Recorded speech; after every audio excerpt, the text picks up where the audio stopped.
And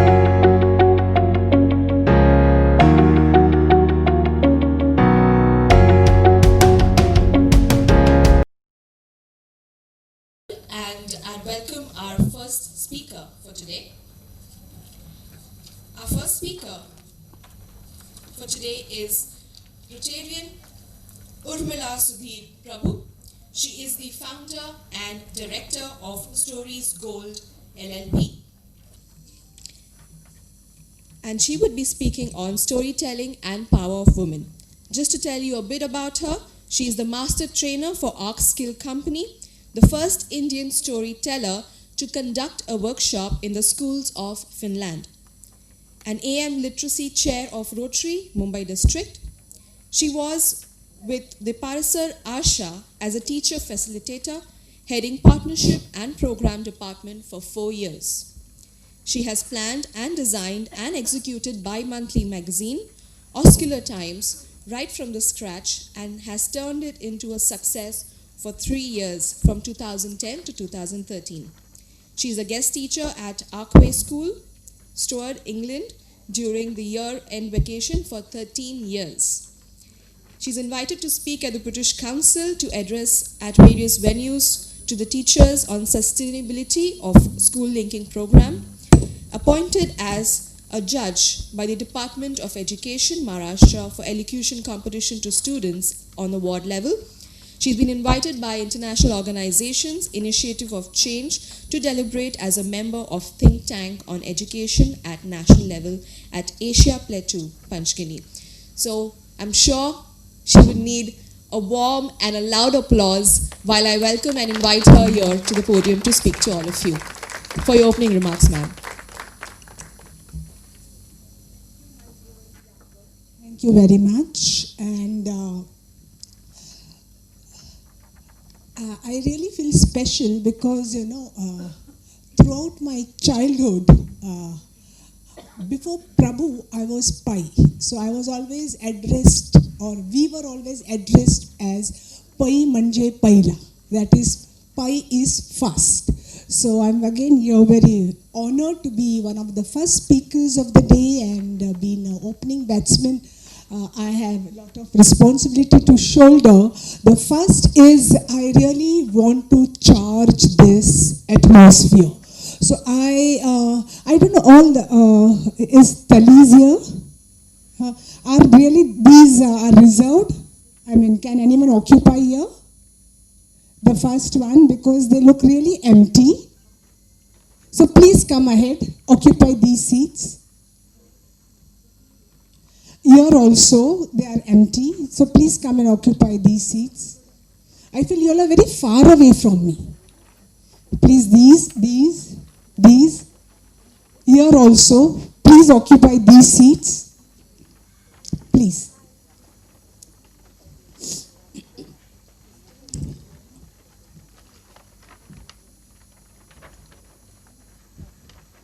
Keep one seat for me.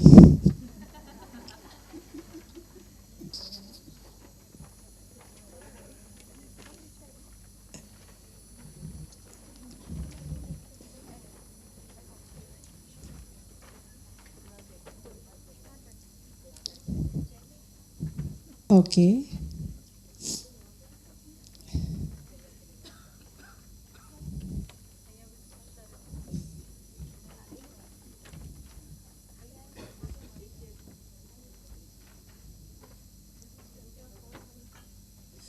Seats. Sit down. Settle down. Yeah. Oh, what a pleasure now. It's totally a new face, all young and beautiful women shining in gliss and glittery. Now I'm charged up. I wanted you all to charge up, and in turn I'm charged up. So let's charge this entire atmosphere. I want you all to stand up. Stand. Okay? And you all will do exactly like I do after I do. Okay? Just look at me properly, and then you all will do the way I am doing and the way I am saying. 1, 2, 3, start. Atama 1. Start. 1, 2, 3. Say. Atama 1. Yeah. Oh, ho, ho. Tea and coffee was served. Didn't you all have it? 1, 2, 3, start. Atama 1. Clap your hands. Atama 1. Quickly, okay? As if you are ready to dash. Have you seen a matador dashing towards a red cloth? Absolutely. In the same way, you all will do. 1, 2, 3, start. Atama 1. Very good. Atama 1. Quickly. Last one. Huh? Then validity period expires. 1, 2, 3, start. Atama 1. Wow. Wonderful. Sit down.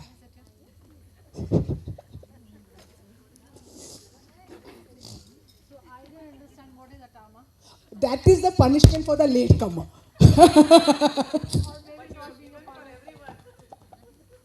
That is the gift. See, it's how the perception. This is what stories are all about. It's about the perception. A punishment for one is award for the other. So now it's up to y'all how y'all are taking it, whether y'all are punished or y'all are awarded. Okay, now going little in the history. See, Indian Women Convention is very close to my heart for multiple reasons. One is I get to see beautiful young women. That is one. Second is I was associated with this organization from the time of its inception. So I saw it grow.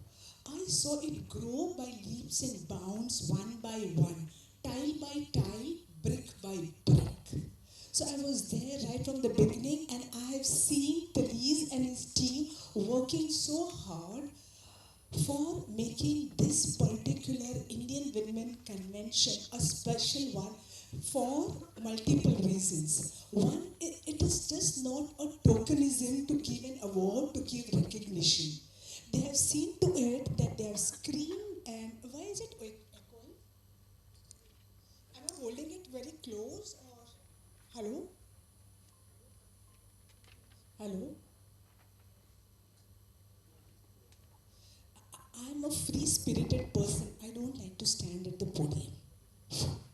Hello, hello, hello, hello, hello, hello. 1, 2, hello, hello, hello.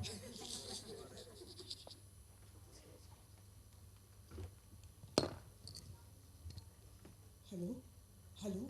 Can you hear me? Hello? Hello? Now I can't hear my own voice now. Hello? Hello? Can you hear me? So, where was I? It's not just not tokenism, because there are many small fest. Hello? Hello? Now? Okay.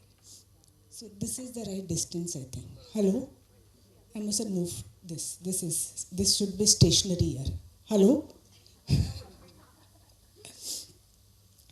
Okay, so there are multiple reasons for it, and I have seen it grow, and I've seen it penetrating just not from one place, Delhi. They're more from Delhi to Pune to South, now to Mumbai. So they're really going length and breadth of the country, the huge country. And now now they come in Mumbai, and I'm very happy that they are in Mumbai, because this is my hometown, Mumbai. And I was when I was told to be the speaker, without batting an eyelid, I said yes for this particular reason. And let me tell you, to this Indian Women Convention, I have a founder's love, because I saw it grow, and I am so closely associated with it that I have developed founder's love. Hello? Huh. Now, because it's really cutting across all the barriers and reaching the deserved women. Okay, so let's give a big applause for Therese and his team for doing this tremendous, humongous job. Very good, please applaud. Okay, thank you. And second is, how does any event, any action, any matter come into existence? It all starts from the seed of the thought. First, blueprint is in the thought, that is the seed, and then the thought manifests itself into action, and action then touches all of us. So to have a seed, we need to visualize. We need to really have a strong visualizing power, and for visualizing power, we need to have strong backup of words. Now, just not the words, it is words and how do we use the words. Just not how do we use the words, why do we use the words. So there are multiple layers of using a word. This particular Women Making India. See, women from time immemorial are doing wonderful job. It is said the best of the discoveries and inventions were made by women some 300 to 350 years ago, but they were not given due recognition. Their brothers, husbands or fathers or someone else who had taken the name instead of their own name. So women, time immemorial, were unsung heroes. So today women are just not heroes, they are recognized heroes. So that makes this particular event all the more special. When I was reading about Naina Lal Kidwai, I heard as early as 80s, she was first woman graduate from Harvard Business School. This means in 80s, she was the first woman. So imagine our journey. It takes so long to achieve men who must have done so many years ago. I am a Rotarian. Rotary has completed 125 years, and the first Rotarian woman was inducted in 72. This means nearly after 75 years, a woman got recognized as a Rotarian. So it really takes eons years for a woman to give her first place of recognition and first place of appreciation. A. B. Women really, it's up to us, We also say it's okay. Even if I'm not appreciated, we see it's my duty.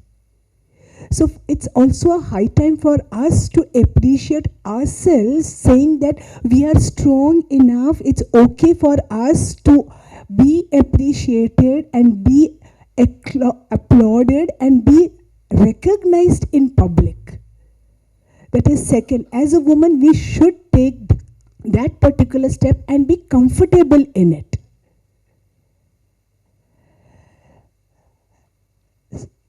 See, my topic is power of storytelling. So when I say, okay, let me ask you, who are the consumers of storytelling? Who are the consumers? When I say storytelling, what is the first thing that comes in your mind? Who are the consumers? Children, and it's just children? Every human being? Women, teachers, grandma. Okay. First thought, as the word that comes to our mind when we say storytelling is children. But as he rightly said, every human being, and someone said women, the research has proved that adults are the maximum consumers, big consumers of storytelling. Why big consumers? every product that is sold to us is through story. Every news that is given to us is through stories. Every ad that is come to us is through stories. Everything that is given to us is through stories, to an extent that whether I am beautiful or not is validated by one commercial. Okay, according to them, it's, whenever I see this fair and lovely ad, I see, only a woman who is fair, according to them, and beautiful is a woman of beauty. I'm not the woman of beauty. Okay. The woman in the Vogue magazine is beautiful, not me. The woman who adores cover photo of Filmfare is beautiful, not me. Now, who has decided this? Through storytelling, people, society has decided it. So I like the ad, if you all remember, Dow. Have you all seen that ad? Do you all remember Dow? And the Dow captured the market saying that it's okay to be a girl next door because girl next door is also equally beautiful. Okay, so it took Dow commercial to validate me that I am okay because I am a girl next door, and because I'm girl next door, because through Dow I am beautiful. So this is the power of storytelling. Now if I go little behind, through historical times, it is said that the architect of Indian Constitution, Baba Saheb Ambedkar. Baba Saheb Ambedkar was born in a family of low caste. That time it was called as Dalit. Then Gandhiji gave the name Harijan. So he was born at that time, the community called Dalit. And when his mother was carrying him, the mother dreamed that the child who is born now is going to be the Messiah, the savior of the entire community. See the seed, the thought. And she expressed it to her husband and to the community. So before Baba Saheb Ambedkar was born, he was hailed as Messiah, the savior of the community. So by the time he was born, his every wish was fulfilled. He was treated as the chosen one from the community, chosen one, a privileged one given to them by the God. So this way he was read, he was bred in a way that he was the most superior one. And by the time he went to the school, his parents expressed the same thing to the school teacher, that he is the superior one, even though born in this community. In this way, his journey started from the foothold of being superior, being chosen, being privileged, being the honored one. And the rest is the history. It all started from the belief. Parents believed, community believed. And the belief was so very strong that they made the superior, the higher caste people also believe in their story. And therefore, Baba Saheb Ambedkar was the first Dalit who went to London to study barrister and the chief architect of the Constitution. It all started with story. This is the power of storytelling. Only if you are convinced, you can convince others. If you believe, you can transfer your belief to others. The basis of the storytelling is nothing but the truth. The mother of Baba Sahib Ambedkar felt that this is the truth because she had given 8 more children before Baba Sahib Ambedkar and not a single dream came to her. It is during carrying of Baba Sahib Ambedkar she dreamed, she believed, she thought it is the truth, the ultimate truth given to her through the Almighty. And they were looking for a savior. And thus, according to them, the Savior was born. The same story went to Alexander the Great. Mother of Alexander the Great dreamed of a very fierce black cobra.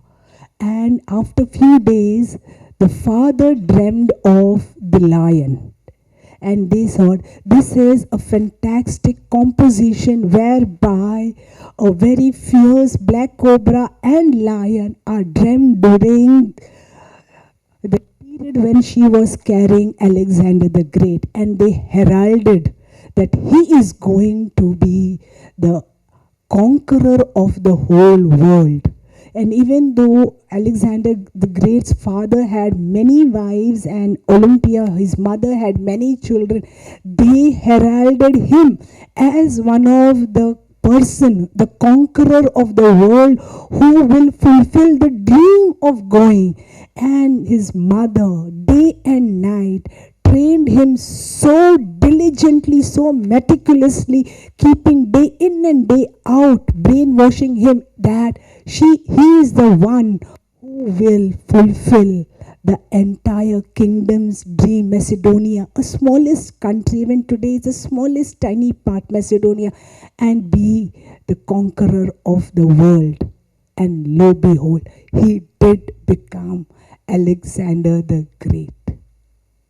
Coming very close to recent time, I was part of a project called Story Time with Uncle Pai. I don't know whether you have heard the person who wrote Amar Chitrikatha and Tinkle Comics, Anant Pai. He's called as Uncle Pai because he was always a bag full of stories. So when when I was working on a project, Uncle Pai said, there is, Urmila, a wonderful story whereby as a teacher you can use it so that, you make children for tomorrow. And the story goes like this.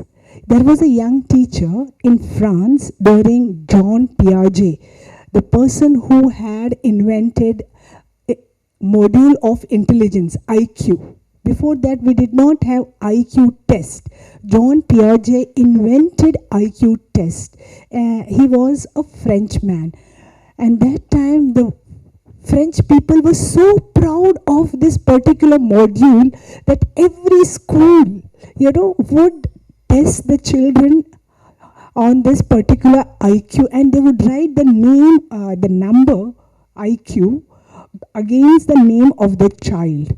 And so she went and she would call out the numbers like, Robert, John, Mark, Mary, all numbers. And then she saw a child having such a high IQ is sitting far behind. And he would just say, okay, now it is like this. And the teacher would say, yes, Robert, it is a brilliant answer. Okay, and again, Robert would say something, only Robert can think of this answer. And she would say, because he has very high IQ. Whatever Robert said was the statement of the class. It was the signature answer. And she was so happy with Robert's progress. And even if Robert would get less marks, she would tell the class, because Robert has very high IQ, he cannot think the mundane what is happening around. He has a different perception. He has a different perspective towards the same subject. This went on for 6 months. Robert's parents were aghast. They were shocked. They were spellbound by the progress of this little boy who was in standard 6, all of 10, by the progress, how different Robert is. His behavior is different, his thinking is different, his approach is different, his style has also changed. So after 6 months, the parents came to meet this young teacher, and she said, what have you done to Robert? So teacher said, oh my, what am I? I have no power to do. Your son Robert is super brilliant. But he said, the parents were asked, on what basis are you saying my son is super brilliant? His IQ is more than Einstein's IQ. So parents said, yes, even we did not know that our son's IQ is more than Einstein's IQ. Yes, it says so. Next to the names of all the children, the IQs are written in every school. And his IQ is 152, which is far little more than Einstein's IQ. The parents were also happy. I said, if my son's IQ is more than Einstein's IQ, then school should have informed us. So when at home, they started teaching him, treating him differently. And the community where they lived, the society and all, wow, Robert's IQ is more than Einstein's IQ. I think so now. He must come and talk to my children. And then he was invited in every next home as a role model for their children. And Robert started feeling very special. He would go and he would tell them what to do, how to study. In this way, Robert's performance improved by leaps and bounds. And then ultimately the principal of the school came and congratulated teachers. They said, no doubt you're young, but the way you have transformed our Robert from a notorious bandit boy to the most brilliant boy. So the teacher said, no ma'am, I have done nothing. His IQ is this. It is you have conducted and written. And the principal was aghast. In our school, we never take the IQ of the children. The numbers written against the names of the children are their locker numbers. This is the power of storytelling. If you believe, you can do wonders. One woman, a young teacher, transformed Robert into a super intelligent boy. One woman, Baba Sahib Ambedkar's mother, believed that her son is the Messiah, and she treated her son, and ultimately he did become one. Alexander the Great's mother believed that he is the conqueror of the world. She treated him, and thus he did become. In the same way, stories are based on the truth that you believe in. So believe, that's how, Indian Women's Convention is where it is today, because Dalis believed in the power of unsung heroes, the women, and it is where it is. So thus, I'm getting the signal, I'm coming to an end. Thank you. Thank you. And really have a great day, because from now onwards, we are no longer unsung heroes, but celebrities. Thank you very, very much. Thanks for watching. Please subscribe to India's first corporate news channel. We invite interviews, articles, press releases from your organization. Visit our portal www.indianconventions.com. Thank you.